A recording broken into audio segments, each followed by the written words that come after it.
In the grim hierarchy of Nazi atrocities, certain individuals stand out not merely for implementing systematic extermination, but for the evident pleasure they derived from inflicting suffering. Among these figures, Amon Leopold Göth, commandant of the Płaszów concentration camp near Kraków, Poland, occupies a particularly disturbing place in Holocaust history.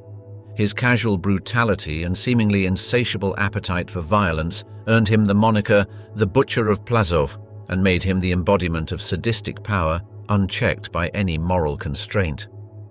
Born in Vienna, Austria on December 11, 1908 to a wealthy publishing family, Göth's path to infamy began with his early embrace of far-right ideology. His father, Amon Franz Göth, owned a publishing company that specialized in military books, perhaps planting the seeds of his son's later militaristic fanaticism. The younger Göth joined the Austrian Nazi Party in 1930, when it was still an illegal organization, and later enlisted in the SS. Göth's education at an agricultural college was abandoned for Nazi activities, including involvement with the violent Freikorps paramilitary group. His fanatical anti-Semitism and unwavering loyalty to Nazi racial ideology marked him for advancement within Heinrich Himmler's brutal organization. After serving in the SS Standarte 89 in Austria, he was assigned to the SS Hauptamt in 1941. By 1943, Göth had been tasked with liquidating the Kraków ghetto and establishing the Płaszów concentration camp that would soon become synonymous with his reign of terror. His rise through the SS ranks was swift. By 1944, he had achieved the rank of SS Hauptsturmführer, captain, demonstrating how the Nazi system rewarded rather than restrained his violent tendencies. The Płaszów labor camp, built on the grounds of two Jewish cemeteries, the new and old Kraków Jewish cemeteries on Jerozolimska Street, initially housed around 2,000 prisoners, but would eventually hold approximately 25,000 inmates at its peak. The desecration of these sacred sites was deliberate. The Nazis used tombstones to pave roads or break them up for construction material, forcing Jewish prisoners to participate in the destruction of their own heritage. Under Göth's command from February 11, 1943 until September 13, 1944, the camp evolved from a labor facility into a death camp where survival depended on the commandant's mercurial moods. Standing 6 feet 4 inches tall and weighing over 300 pounds, Göth cut an imposing figure as he strutted through the camp with his whip and two large dogs named Rolf and Ralph, often accompanied by his lover, Ruth Irene Calder, who would later become his wife. She was a former actress and secretary to Oskar Schindler before becoming involved with Göth and would bear him 2 children while living in the villa at Płaszów. After the war, their daughter Monika Hertwig would grow up not knowing her father's crimes until adulthood, later meeting with Helen Jonas Rosenzweig, one of her father's victims, in an emotional reconciliation documented in the film Inheritance. What distinguished Göth even among Nazi camp commandants was his propensity for personal violence. While many Nazi officials orchestrated mass murder through bureaucratic channels, maintaining distance from the actual killing, Göth actively participated in and appeared to relish violence. His most notorious practice, one later depicted in Steven Spielberg's film Schindler's List, was shooting prisoners from the balcony of his villa, which overlooked the camp. With a high-powered rifle, he would target inmates who appeared to be moving too slowly or resting, turning murder into a form of morning entertainment before breakfast. Survivor Itzhak Stern, who would later become Oskar Schindler's accountant and whose story features prominently in Spielberg's film, recalled how prisoners would try to predict Göth's moods by observing which balcony door he emerged from, believing his choice of door might indicate whether deaths would be particularly numerous that day.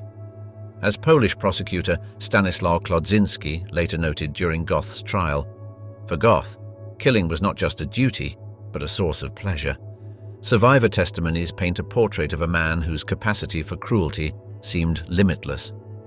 Helen Jonas Rosenzweig, who was forced to work as Göth's maid at just 16 years old, later recalled, "He would never walk by without killing somebody. He had 2 dogs, Rolf and Ralph, and he would set them on inmates for them to tear the inmates apart." During her time in his household, she witnessed his mood swings and violent outbursts firsthand. He would wake up in the morning, have his breakfast, walk onto the balcony overlooking the camp, and shoot anyone who caught his eye, she recounted in later interviews. Another survivor, Poldek Pfefferberg, whose account helped inspire Thomas Keneally's book Schindler's Ark, described how Göth would shoot young people for sport. When he saw young people playing in the camp, he would shoot them. I saw him take a young person by the legs and strike his head against the wall. Pfefferberg survived partly through his connection to Schindler and later devoted his life to ensuring the story was told. Dr. Edmund Wojtyla, a Polish physician imprisoned at Płaszów, documented instances where Göth ordered prisoners to climb trees, then shot them for attempting to escape, turning murder into a twisted game. The camp's layout facilitated Göth's sadistic tendencies.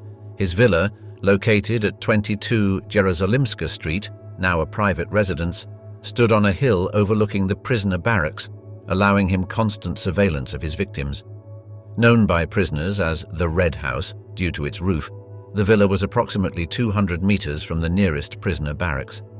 This physical positioning mirrored the psychological dynamic he established, an omnipresent threat that inmates could never escape. The camp itself was divided into sections separated by barbed wire, areas for Jewish men, Jewish women, and a small section for Polish political prisoners. Prisoner Moshe Beisky, who would later become a Supreme Court justice in Israel, testified that even when Göth seemed calm, violence could erupt without warning. He could appear very cultured, and a moment later, he could kill. Beisky survived because his skills as a graphic artist were valuable to the Germans for forging documents. Another survivor, Mitek Pemper, who served as Göth's involuntary stenographer and secretly helped Schindler compile his famous list, observed that Göth was governed by an almost animalistic impulsiveness. Mass executions under Göth's direction followed a disturbing ritual. He often appeared dressed impeccably in his SS uniform, sometimes bringing his mistress Ruth to watch. During one particularly horrific episode known as Bloody Thursday, on May 3, 1944, Göth ordered the execution of more than 700 inmates, personally shooting many of them in the back of the head at the Hill of Executions, Hujowa Gorka, within the camp. This massacre was allegedly in response to an escape attempt by a single prisoner. Witnesses describe him as sometimes pausing to drink vodka between killings, turning mass murder into a macabre social event. One of his preferred methods was to order victims to run while he took aim, calling out "faster, faster," before shooting them. Leon Layson, the youngest survivor on Schindler's List, recalled a particularly horrifying incident when Göth ordered the execution of every 10th prisoner in a lineup, walking down the row counting aloud before each killing. As Richard Sonnenfeld, chief American interpreter at the Nuremberg trials, would later observe of Nazi perpetrators, their greatest pleasure came from having absolute life and death power over so many people. Food became another instrument of torture in Göth's arsenal. He deliberately starved prisoners while living luxuriously himself, confiscating valuables from inmates to fund lavish dinner parties at his villa. The juxtaposition was stark. Emaciated prisoners could smell the aromas of extravagant meals while subsisting on starvation rations of about 700 calories per day, typically consisting of watery soup and a small piece of bread. Göth's personal chef, a prisoner, was ordered to prepare elaborate meals using ingredients stolen from incoming prisoner transports or purchased on the black market using confiscated valuables. This cruelty extended to his household staff. Helen Jonas Rosenzweig recalled being beaten for stealing a piece of bread from his kitchen. "He hit me so hard that I saw stars," she later testified. In a particularly perverse display of power, Göth occasionally threw leftover food to prisoners, watching them scramble desperately before shooting those who reached for it, turning basic human need into a pretext for murder. Perhaps most chilling was Göth's ability to compartmentalize. He could transition seamlessly from extreme violence to ordinary domestic life. Former prisoners described how he would sometimes murder inmates in the morning, then return to his villa to play with his children in the afternoon. Mitek Pemper noted that Göth would listen to classical music, particularly Mozart after overseeing executions. This capacity to normalize atrocity represents one of the most disturbing aspects of his character and of the Nazi system, the integration of extreme violence into everyday routine. Psychologist Robert J. Lifton would later term this phenomenon doubling, the psychological process that allows perpetrators to create a separate self that can commit atrocities while maintaining a normal identity. Even by SS standards, however, Göth's behavior was eventually considered excessive. In September 1944, he was investigated by SS Judge Georg Conrad Morgan for corruption and unauthorized killings, not because of moral concerns about the murders themselves, but because he was killing prisoners who were supposed to be providing labor for the German war effort, highlighting the twisted priorities of the Nazi regime. Göth's reign at Płaszów intersected with the story of Oskar Schindler, the German industrialist whose efforts to protect Jewish workers was later immortalized in Schindler's List. The two men maintained a complex relationship based on mutual benefit. Schindler cultivated Göth with gifts and flattery while secretly protecting Jews from the commandant's brutality. Schindler's enamelware factory, Deutsche E-Mail-Warenfabrik, was located just outside the camp perimeter at 4 Lipowa Street, allowing him to witness Göth's cruelties firsthand. Surviving documents reveal that Schindler paid Göth substantial bribes to improve conditions for workers in his factory and to spare individuals from execution. Itzhak Stern later recalled that Schindler once intervened when Göth was about to execute a worker for operating machinery improperly, convincing him that killing a skilled laborer would hurt war production. Mitek Pemper secretly provided Schindler with information about the camp's operations, including lists of prisoners with essential skills, which later formed the basis for the famous Schindler's List. As Pemper would later write in his memoir, "Between two evils, Göth and Schindler, we bet on Schindler. It was still a bet, but it was the only chance we had." As the war turned against Germany in 1944, efforts began to dismantle evidence of Nazi crimes. Göth was tasked with exhuming and burning thousands of bodies buried around Płaszów to hide evidence of mass killings, a ghastly operation that further traumatized surviving prisoners forced to participate in the work. This operation, part of the broader Nazi Action 1005 Inches to destroy evidence of mass murders, involved digging up approximately 9,000 bodies from mass graves at Hujowa Gorka and other killing sites. Prisoner Abraham Bankier described the horrific process. "We had to dig up the corpses, pile them on wood, pour gasoline over them, and burn them to ashes." The smell of burning bodies pervaded the camp and surrounding areas for weeks. By September 1944, as Soviet forces approached, Göth's superiors transferred him to Linz, Austria, bringing his direct reign of terror at Płaszów to an end. The camp was liquidated shortly thereafter, with most remaining prisoners sent to Auschwitz, Stutthof, Flossenburg, or Mauthausen. Unlike many Nazi criminals who escaped justice after the war, Göth's post-war fate came swiftly.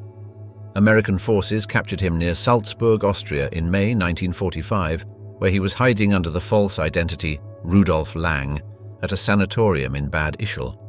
His mistress, Ruth, had helped him obtain false papers, but former prisoners recognized and identified him. When arrested, he was reportedly in possession of a photo album of Płaszów and lists of prisoners he had executed, macabre souvenirs of his time as commandant. His health had deteriorated significantly. The once imposing figure had developed diabetes and had lost considerable weight, dropping from over 300 pounds to approximately 200. American soldiers reported that he initially denied his identity, but eventually admitted who he was. Lieutenant William Denson, who would later become a prominent prosecutor at Dachau trials, recalled that Göth appeared surprisingly ordinary when captured, an observation that echoes Hannah Arendt's later concept of the banality of evil. The Supreme National Tribunal of Poland tried Göth in Krakow in August and September 1946. The trial took place at the High Court on Senaka Street, just kilometers from the former camp. Charged with membership in the Nazi Party, ordering the imprisonment and extermination of individuals, and entire populations, systematic and organized murder of individuals and groups, looting and other crimes, Göth faced overwhelming evidence from multiple survivors. The trial revealed the extent of his sadism, with witnesses describing public hangings, random shootings, and brutal beatings. Prosecutor Tadeusz Cyprian presented evidence of at least 8,000 deaths, directly attributable to Göth's orders, with many more resulting from the starvation and disease he deliberately fostered. Throughout the proceedings, Göth showed little remorse, maintaining that he was simply following orders, the same defense many Nazis would attempt at Nuremberg. When asked about shooting prisoners from his balcony, he reportedly replied, "I was implementing my task with German thoroughness." Judge Alfred Eimer, who presided over the case, would later write that Göth represented the very embodiment of human evil. On September 13, 1946, the tribunal found Göth guilty and sentenced him to death.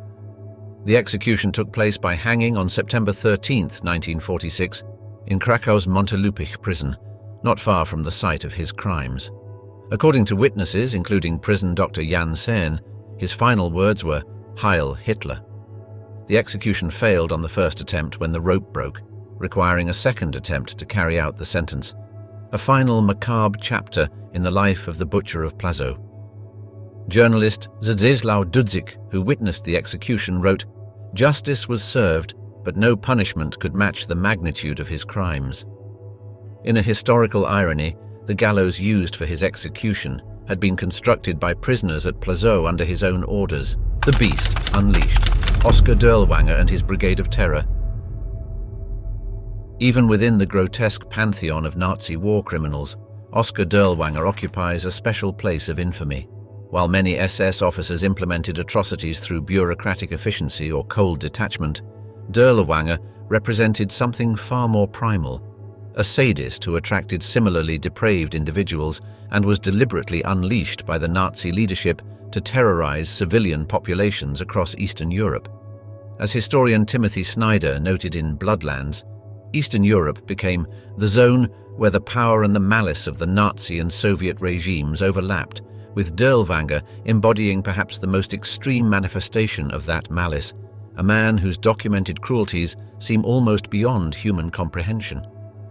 Born on September 26, 1895 in Würzburg, Germany, Dirlewanger's propensity for violence manifested early. He served in World War I with the Württemberg Infantry Regiment, where he earned the Iron Cross first and second class and developed both a taste for combat and a morphine addiction from battlefield injuries. His service record noted his exceptional bravery and natural leadership qualities, traits that would later be perverted to horrific ends. The interwar period revealed his unstable character. He earned a doctorate in political science from the University of Frankfurt with a dissertation on German overseas trade, but was repeatedly arrested for offences, including an incident in 1934 involving a young woman from the League of German Girls, BDM, which resulted in a 2-year prison sentence and expulsion from the Nazi Party. This period also saw him involved in the Freikorps paramilitary group that suppressed communist uprisings in the Ruhr and Saxony, further developing his taste for street violence. This criminal history would have ended most military careers, but in the twisted value system of the Third Reich, it merely represented a temporary setback. Fellow Nazi Party member Gottlob Berger, who would later become a senior SS leader, remarked that Dirlewanger possessed a pathological hatred that needed only the right channel. Heinrich Himmler, the SS Reichsführer, personally intervened to rehabilitate Dirlewanger, allowing him to join the Waffen-SS despite his criminal record. This decision reflected the Nazi leadership's belief that certain forms of brutality could be harnessed for ideological ends. In a letter dated February 1940, Himmler wrote to Berger, "I am very interested in drawing men with special hunting experiences into the Waffen-SS. This hunting experience was a euphemism for Dirlewanger's poaching convictions, but also foreshadowed the human hunting he would later conduct. Himmler authorized Dirlewanger to form a special unit initially composed of poachers and forestry criminals, later expanded to include convicted felons, mental patients, and concentration camp inmates who were offered the chance to escape execution by joining this penal battalion. The unit was officially formed on June 15, 1940, beginning with just 80 poachers drawn from concentration camps, including Sachsenhausen and Dachau, men who were skilled marksmen but often had histories of violence and alcoholism. The Sonderkommando Dirlewanger, later known as the SS Sturmbrigade Dirlewanger, represented a perversion of military organization, a unit without discipline or restraint, explicitly deployed to terrorize civilian populations in occupied territories. While regular Wehrmacht and even many SS units maintained some semblance of military conduct, the Dirlewanger Brigade operated outside all conventional boundaries of warfare. SS Judge Georg Conrad Morgan, who investigated corruption within the SS, described Dirlewanger as a mentally ill alcoholic who had the habit of pouncing on defenseless prisoners and shooting them in drunken states. Morgan attempted to have Dirlewanger arrested, but was blocked by Himmler. Their unofficial motto, reported by survivors, was chillingly direct: no prisoners, no wounded. The unit's insignia featured a coat of arms with 2 crossed grenades, representing their preferred method of clearing buildings, throwing grenades into rooms filled with civilians.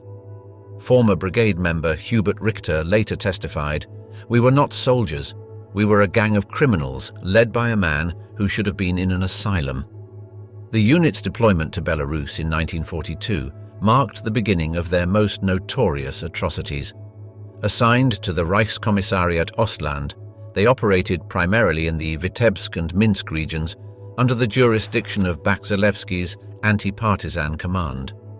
Ostensibly engaged in anti-partisan operations, they primarily targeted defenseless Belarusian villages. Their standard operating procedure was brutally straightforward: enter a village, round up the population, lock residents in barns or buildings, and set them ablaze. Those who attempted to escape the flames were shot. In the village of Katyn in the Minsk region alone, they burned 149 villagers alive, including 75 youths, on March 22, 1943. The only adult male survivor, Joseph Kaminski, recalled trying to pull his wounded son Adam from the flames. He was wounded in the leg and couldn't walk. I lifted him up and carried him to the door, but we couldn't get through. People were falling, stepping on each other. This was not an isolated incident, but a regular pattern repeated across hundreds of settlements. Belarusian historical records attribute at least 60 villages destroyed and 30,000 civilians killed to Dirlewanger's unit alone. Today, the Katyn Memorial Complex stands as testimony to this brutality, with 26 chimneys topped with bells representing the destroyed houses, each bell ringing every 30 seconds to commemorate the victims. Eyewitness accounts described Dirlewanger's particular innovation in the art of terror, forcing villagers to participate in dancing rituals before their execution. After dousing victims in alcohol, he would set them on fire and force others to watch as their neighbors burned alive while his men laughed. SS Rottenführer Jan Raschke, who later testified against other brigade members, described one such incident near Minsk. Dirlewanger ordered about 25 young women to undress and dance for the unit.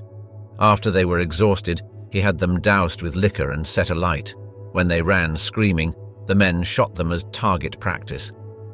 These were not heat-of-battle excesses, but deliberately orchestrated performances of cruelty designed to maximize psychological trauma among surviving populations. Wehrmacht Lieutenant Voss, who witnessed one such performance near Logoisk, wrote in his diary, "What I saw today I will never speak of again. I did not know human beings could become such beasts." The brigade's reputation for unspeakable violence made even hardened SS commanders uncomfortable.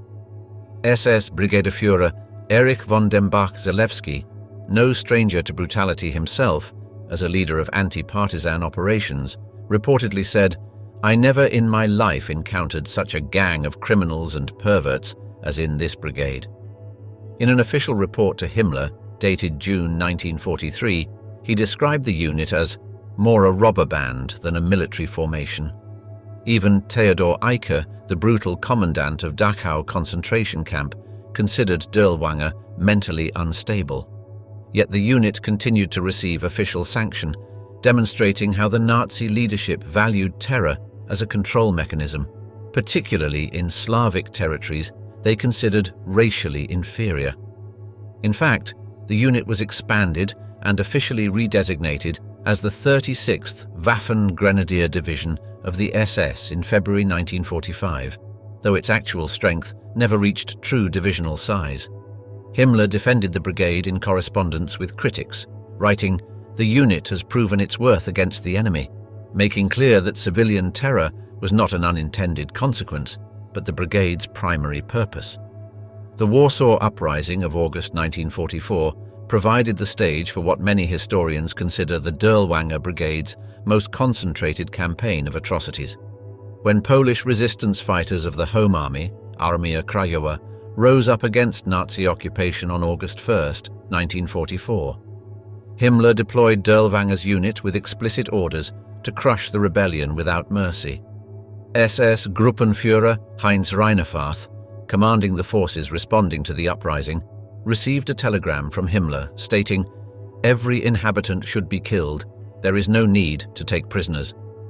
What followed was a methodical slaughter of civilians in the Wola district of Warsaw, where an estimated 50,000 men, women, and young people were killed in just a few days, primarily between August 5th, 7, in what became known as the Wola Massacre. Polish historian Krystyna Dunin-Wasowicz, who researched the massacre, concluded, "These were not random acts, but a systematic extermination of the civilian population." During this operation, witnesses reported seeing Dirlewanger personally participating in the most depraved acts, injecting women with strychnine to observe their death throes, impaling babies on bayonets, and organizing hunting parties where his men would pursue fleeing civilians with dogs. At the Storky Street railway facility, his men herded over 500 young people into a building and threw grenades through the windows. Matthias Schenk, a German railway worker who witnessed the events, testified after the war. As the young people were running out of the building, they were shot. Blood and brain matter were flowing down the stairs. Survivors recalled how Dirlewanger would gather young women for parties at his headquarters on Żelazna Street, where they would suffer at the hands of groups before being killed. A Polish resistance fighter named Wacław Stajkowski later testified that Dirlewanger had a particular method of determining which women would be executed immediately and which would be subjected to extended torture first. He would line them up and strike each across the face with his riding crop, selecting those who didn't cry out for worse treatment. Dirlewanger reportedly encouraged a competitive atmosphere among his men, with awards given to those who devised the most creative methods of killing. One survivor, Helena Shereshevska, recalled an officer announcing, "The Führer has given us the right to shoot anyone we want." The brigade's behavior in Warsaw proved so extreme that it disturbed even Nazi officials concerned with Germany's international reputation. Wehrmacht General Nicholas von Vormann, commanding the 9th Army in the region and observing the aftermath, wrote in his report, "The men of Kamiński and Dirlewanger are robbing, raping and drinking. To our astonishment, the HSSPF, higher SS and police leader, has ordered the shooting of all inhabitants, including women and young people." This rare official documentation of concern highlights how far beyond even Nazi norms the brigade had gone. The actions were so extreme that Bakselewski later attempted to distance himself from them at Nuremberg, claiming he had tried to bring the excesses under control. In a particularly telling incident, when confronted with reports of his men's atrocities, Dirlewanger reportedly responded, "These bandits deserve nothing else," referring to Polish civilians. The evidence suggests that rather than being an aberration, the Warsaw atrocities represented the culmination of tactics developed and perfected over years in Belarus and other occupied territories. The brigade's composition evolved throughout the war as casualties mounted. By 1944, it included not only German criminals, but also Soviet POWs, collaborators, and even concentration camp inmates, given the choice between joining the unit or execution. The unit grew from the initial 80 men to over 4,000 at its peak. Organized into several battalions, with different specializations. This created a perverse hierarchy of violence within the unit itself, where newer recruits were subjected to brutal hazing and forced to prove their loyalty through participation in atrocities. A former Ukrainian conscript, Mykola Simchuk, testified after the war. "When I was forced into the unit, an officer told me, 'Your first kill will be your oath of loyalty.'" Former prisoners of war who refused to participate in civilian massacres were often executed on the spot, creating a selection mechanism that ensured only the most morally compromised individuals survived within the unit. The brigade's casualty rate was staggering, estimated at over 300% throughout the war, meaning the unit was essentially reconstituted multiple times as men died and were replaced. This contributed to a culture where survival depended on proving one's willingness to commit atrocities, creating what sociologist Harold Velzer called a community of violence with its own internal logic. As German military fortunes declined, the Dirlewanger Brigade retreated westward, continuing to commit atrocities during their withdrawal. They participated in the brutal suppression of the Slovak national uprising in September 1944, where they razed the villages of Cierny Balog and Telgat, massacring hundreds of civilians. By February 1945, the unit was deployed against advancing Allied forces in Hungary and later Germany itself, but their specialized skills in civilian terror proved ineffective against trained military opposition. German General Gotthard Heinrici, who encountered the brigade during this period, described them as more dangerous to the local population than to the enemy. The brigade disintegrated in the war's final months, with many members attempting to blend into the general population of displaced persons and refugees.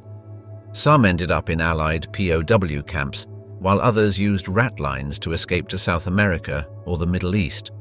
Several members, including Kurt Weiss and Erich Buchmann, were later identified and prosecuted in East Germany during the 1960s.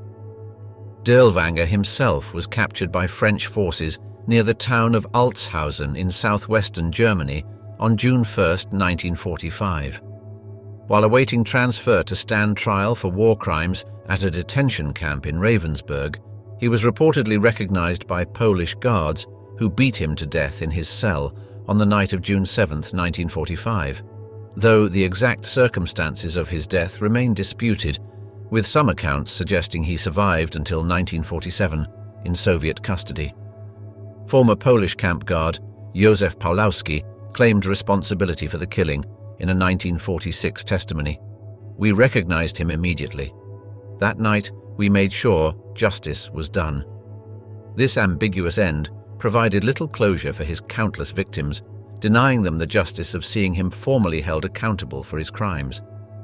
Unlike many Nazi criminals, whose remains are clearly documented, uncertainty about Dirlewanger's final resting place has contributed to occasional conspiracy theories about his escape, though most historians accept that he died in Allied custody in June 1945. The Lady in Red, Ilse Koch and the Horrors Beyond the Gates of Buchenwald.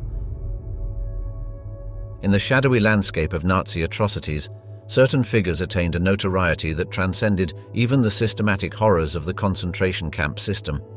Among these, Ilse Koch, known variously as the Witch of Buchenwald, the Beast of Buchenwald, and perhaps most chillingly, the Lady with the Lampshade, stands as a singular example of how the concentration camp system enabled not just institutionalized cruelty, but also deeply personal sadism. Her story reveals the particular ways that Nazi ideology created spaces where individual pathology could flourish unchecked, and how women, too, became active participants in the machinery of terror. As Holocaust survivor and author Elie Wiesel once observed, when a person becomes a torturer, he not only causes suffering to his victim, he also destroys his own humanity. Born Margaret Ilse Kohler in Dresden on September 22, 1906, her early life gave little indication of the monster she would become. The daughter of a factory foreman, she grew up in a working-class household during the tumultuous years of the Weimar Republic. After completing her education, she worked as a librarian and bookkeeper before joining the Nazi Party in 1932, one of the earliest women to do so. Former colleagues described her as efficient but unremarkable, with one noting she had a sharp tongue but seemed otherwise normal. Her trajectory changed dramatically when she met Karl Otto Koch, an SS officer who would later become commandant of Buchenwald concentration camp at the Sachsenberg concentration camp, where he was then stationed. Their romance blossomed in this already sinister setting, perhaps foreshadowing the darker symbiosis to come. They married in 1936, and when Karl was appointed commandant of Sachsenhausen concentration camp and later Buchenwald in 1937, Ilse found herself in a position of unprecedented power over thousands of vulnerable prisoners.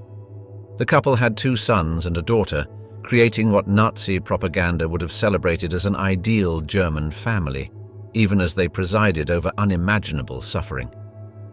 Buchenwald, established in July 1937 on the Ettersberg mountain near Weimar, a city associated with German high culture and the Weimar Republic, became the stage for Ilse Koch's cruelties.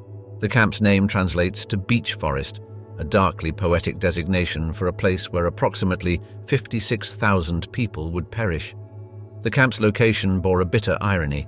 It stood just miles from Goethe's house, in a city long celebrated as a center of German humanist tradition. While she held no official position within the camp administration, her status as the commandant's wife gave her extraordinary latitude to move freely through the camp and exercise power over both prisoners and guards. Unlike many Nazi wives who maintained a careful distance from their husband's work, Koch embraced the opportunities for sadism that Buchenwald presented, creating her own unofficial role within the camp hierarchy. SS guard Kurt Franz later testified that many SS men feared her influence, noting that she could destroy careers with a word to her husband. Her red hair earned her the nickname Die Rote Hexe, the Red Witch, among guards and prisoners alike. Christopher Burney, a British intelligence officer imprisoned at Buchenwald, wrote in his memoir The Dungeon Democracy that even the SS men appeared uncomfortable in her presence, suggesting her influence extended beyond mere association with her husband. Her most notorious activities centered around her riding habits. Dressed in a form-fitting riding costume with boots and carrying a whip, Koch would ride through the camp on horseback, deliberately using her presence and demeanor to humiliate and terrorize male prisoners. Former inmate Pelagia Lewinska recalled Koch riding like a queen through the camp, pointing with her riding crop at prisoners who caught her eye. Survivors recalled how she would identify prisoners with distinctive tattoos, have them sent to the camp infirmary, and later collect their tattooed skin after they had been killed. According to multiple witness accounts, she commissioned various items made from human skin, including lampshades, bookbindings, and gloves. Dr. Gustav Wegerer, a political prisoner who worked as a clerk in the pathology department, testified that he had seen Koch select tattooed prisoners, who were then killed for their skin. These gruesome artifacts became the foundation of her enduring infamy, though debate continues about the extent and nature of this collection.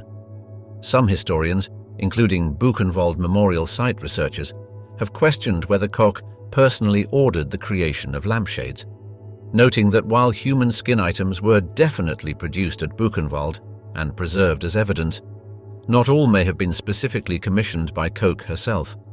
Nonetheless, U.S. Army Colonel Charles Codman, who investigated the camp after liberation, wrote in his report, "We inspected every nook and cranny of the camps and found a large collection of explicit images, 2 lampshades made of human skin, and several specimens of tattooed human skin."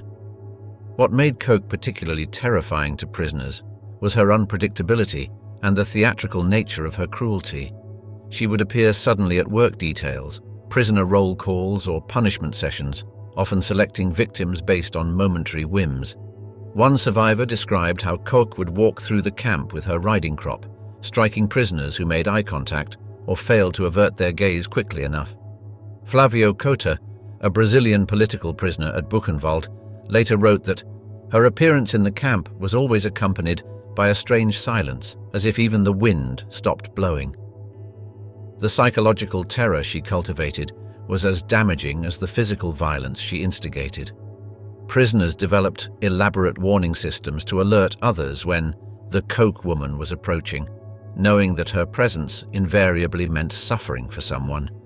According to David Hackett's translation of the Buchenwald report, compiled from survivor testimonies, a prisoner named Walter Pohler recalled how Koch would frequently visit the camp's punishment block, where inmates were subjected to torture on the Boger swing, a device that suspended prisoners by their wrists tied behind their backs while they were beaten. Pohler stated, "She would watch the proceedings with evident pleasure, sometimes making suggestions for increasing the victim's pain." The Koch household at Buchenwald existed as a grotesque parody of domestic life. Their villa, an elegant two-story structure known as Villa Koch, stood just outside the camp perimeter, but within view of the prisoner barracks, symbolic of the strange intimacy between the perpetrators and their victims. The house featured luxurious furnishings, many stolen from wealthy Jewish prisoners upon their arrival at the camp. Here, Ilse entertained SS officers and their wives, hosted parties where prisoners were forced to perform, and raised her children in the shadow of mass murder. Former prisoner Albert Bednarski, who worked as a gardener at the Koch villa, recalled in post-war testimony that the children played with toys while selections were taking place less than 500 meters away. This juxtaposition of ordinary family life against a backdrop of extraordinary cruelty embodied the moral perversion at the heart of the Nazi system, where the most horrific acts could be normalized and integrated into everyday existence. The villa also contained a basement room where prisoners were allegedly tortured for the Koch's entertainment.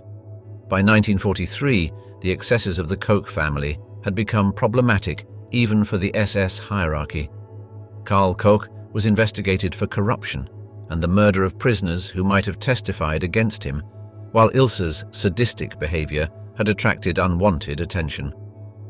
SS Judge Konrad Morgan, who was tasked with investigating corruption within the camp system, discovered that the Kochs had embezzled substantial sums of money and property from prisoners and the Reich.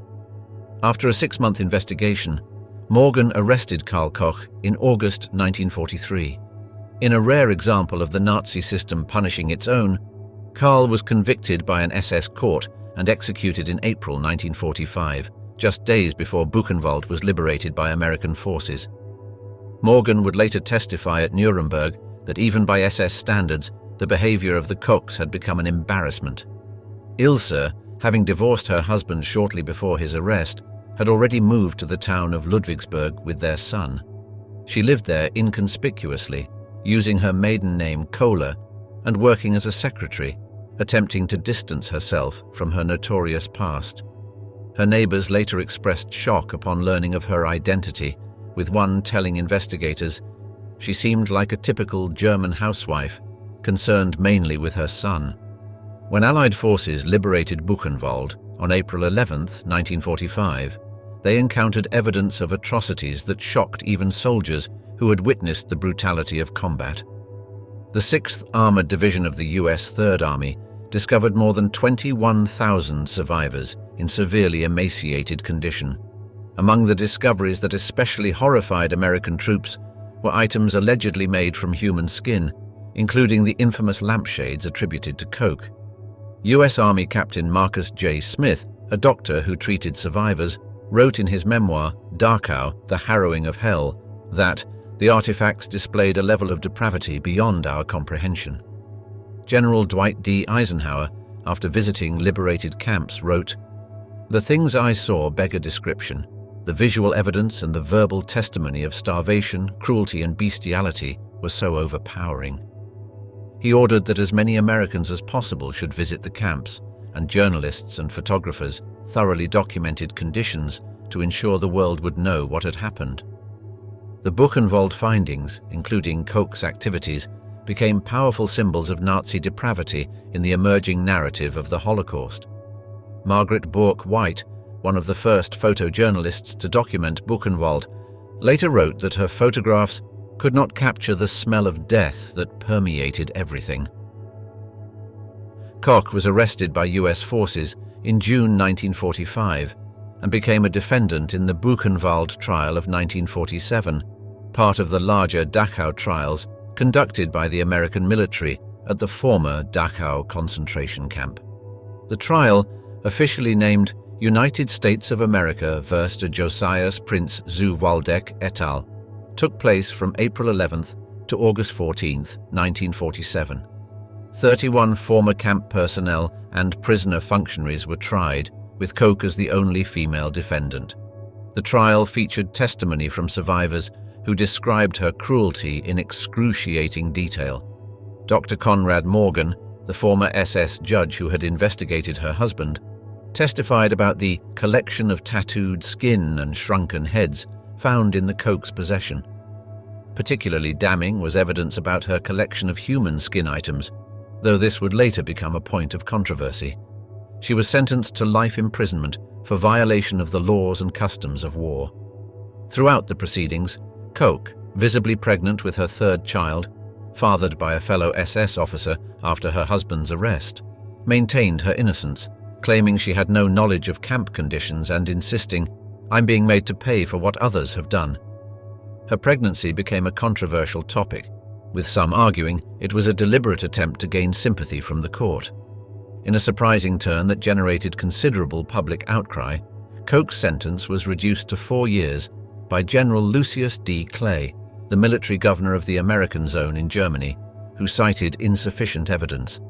In a memo dated September 8, 1948, Clay wrote, "There was no convincing evidence that she selected inmates for extermination in order to secure tattooed skins, or that she possessed any articles made of human skin."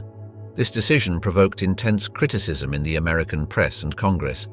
The New York Times ran the headline, "Ilse Koch's term cut," followed by a series of editorials questioning the decision. Senator William Langer of North Dakota initiated a congressional investigation stating, "This woman is a symbol of a regime we fought to destroy." After serving her reduced sentence, Koch was immediately rearrested by the newly formed West German authorities in 1949 and tried before a German court at Augsburg. The second trial, lasting 7 weeks, became a media sensation in post-war Germany. This second trial resulted in another life sentence, highlighting the determination of post-war Germany to address Nazi crimes even when Allied courts had shown leniency. The presiding judge, Dr. Georg Maginot, declared during sentencing that Koch had exceeded all bounds of human decency. Koch spent her final years in Aichach Women's Prison in Bavaria, becoming one of Germany's most notorious inmates. Her cell, number 9 in Block 3, was under constant surveillance due to fears she might become a target for other prisoners. During her imprisonment, she was the subject of numerous interview requests and received significant mail, including hate mail and occasional letters of support from neo-Nazi sympathizers. Prison officials reported that she maintained a rigidly organized daily routine and kept largely to herself. Dr. Elizabeth Loiser, the prison psychologist, described her as showing no capacity for empathy or remorse. On September 1st, 1967, at age 60, she tied a bedsheet to the bars of her cell window and hanged herself, ending a life that had become synonymous with the sadistic excesses of the Nazi regime.